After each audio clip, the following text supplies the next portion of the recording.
He had already laid on and requested that supplies be sent to them to meet him at Amelia Courthouse, and then to meet his army when they got to Farmville.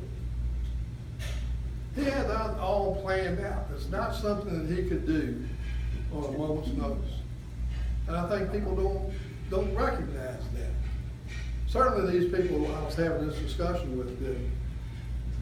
The Peebles Farm was a key battle here, and if he had lost up on the Chapin's Bluff instead of holding the line up there, then he might well have had to evacuate Petersburg.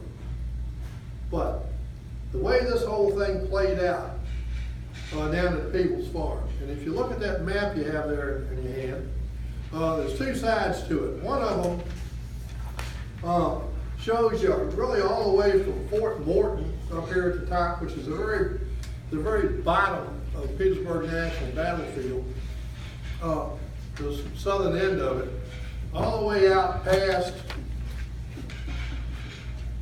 Peebles Farm, all the way to the Borden Plank Road, which was one of the goals that Grant had in mind. He wanted to try to break Borden Plank Road. Now this is the fifth offensive that Grant plans and carries out against Petersburg. Every one of these 9 offensives, the goal has always been, the ultimate goal is to break the South Side Railroad. When they started out when they attacked Petersburg on the 15th of June, the goal was to capture Petersburg and cut all the railroads. But it's going to take them 9.5 months to do it. Now, you should have highlighted, and on the backside, it's just a little blown up map that shows you more directly the area, and specifically the area in which the battle took place. But on both sides, you have highlighted, over here is Fort Wadsworth, right there where that blue 10 is, the 10 in the blue block. That was the end of the 4th offensive, where 5th Corps and the Gouverneur Warren had attacked the railroad in August of 1864.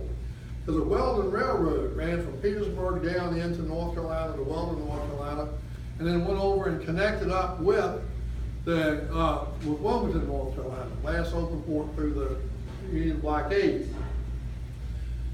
When Gouverneur Warren cut the railroad there, it did not make that railroad totally useless to Lee, because down below Ream Station, down at Stony Creek, if you drive down 95, you go right through Stony Creek. There was a bridge there, and the railroad was usable up to Stony Creek. There was a road that went from Stony Creek over to Dinwiddie Courthouse, and at Dinwiddie Courthouse it intersected with Borden Plank Road. So by losing that portion of the railroad in August, it inconvenienced Lee, but it didn't make the road completely useless to him. Well, Union Army wants to try to cut the Borden Plank Road, and then up above that is the South Side Railroad. So that's going to be their goal.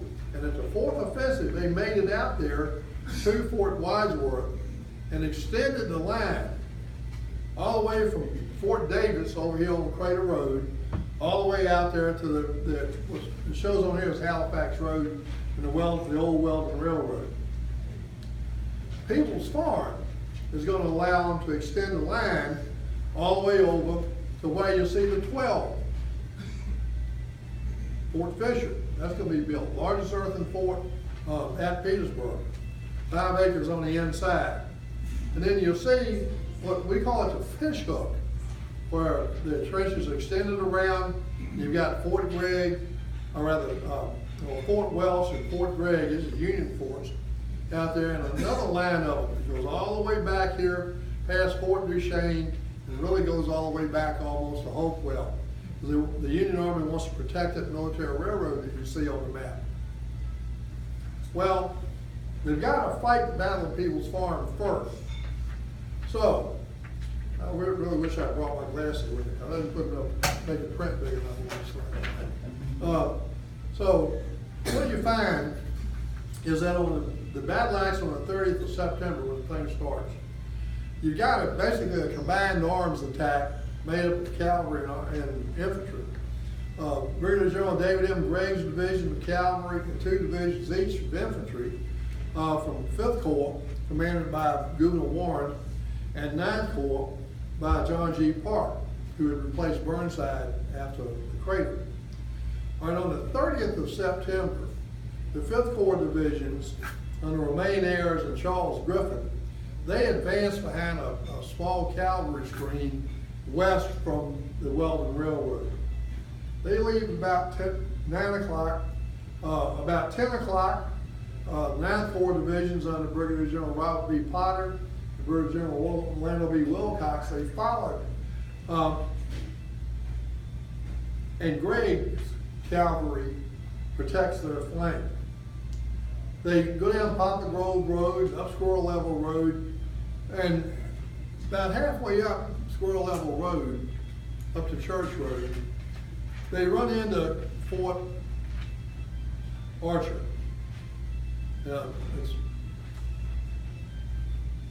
That's going to be captured very, very quickly. It only takes about 10 or 15 minutes for the Union Army to do it, because they just overwhelmed the Confederates that were in that fort, even though the Confederates didn't put up a good fight. It was well located, well defended as far as the way it was built, but they were just overwhelmed. Warren attacked Fort Archer, and he took it in about 15 to 30 minutes. And then that fort sat right on, and if you look at your map, you'll see an intermediate line of Confederate trenches that ran from up at Petersburg on the Dimmock line down to the southwest. The whole purpose of that line was to arrest the Union movement, because the Dimmock line originally ran from the Appomattox River up in what's now Colonial Heights, all the way around south of Petersburg and back up to the Appomattox again. It was 10 miles and had 45 to 50, really altogether 55 fortifications in it, of different sizes. But it didn't protect the railroads, it only protected the city. So as the Union Army kept advancing to the south, around the south side of Petersburg, the Confederates had to build a line off of the Dimmock line southwest to try to arrest that. The Confederates are not going to let the Union Army just, without any resistance at all, continue this advance. So they abandoned Fort Archer. They fall back to another inner line up near Jones's Farm, up to the north of your map there, right near Pamplin Park. And that's where the actual breakthroughs will take place on the 2nd of April. They take about an hour to prepare for the attack and try to break the railroad. A.P. Hill sends Wade Hampton's cavalry and Cadmus Wilcox's infantry division to the area to try to reinforce the Confederates that are there and hold off the attack. In the late afternoon, the Union infantry does attack, but they are repelled by the Confederates. The Confederates make a very strong counterattack, but a second attack by the Union Army gets under Charles Griffin in 5th Corps, gets pushed back also. That pushes the Union Army back down to the way you see Peebles Farm, to the entrenchments down there. So this thing is kind of seesawing, back and forth here.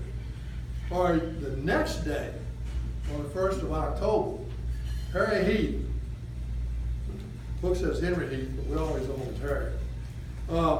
He attacked southwest down the Squirrel Level Road. He made 2 assaults against the Union troops, but both of them failed.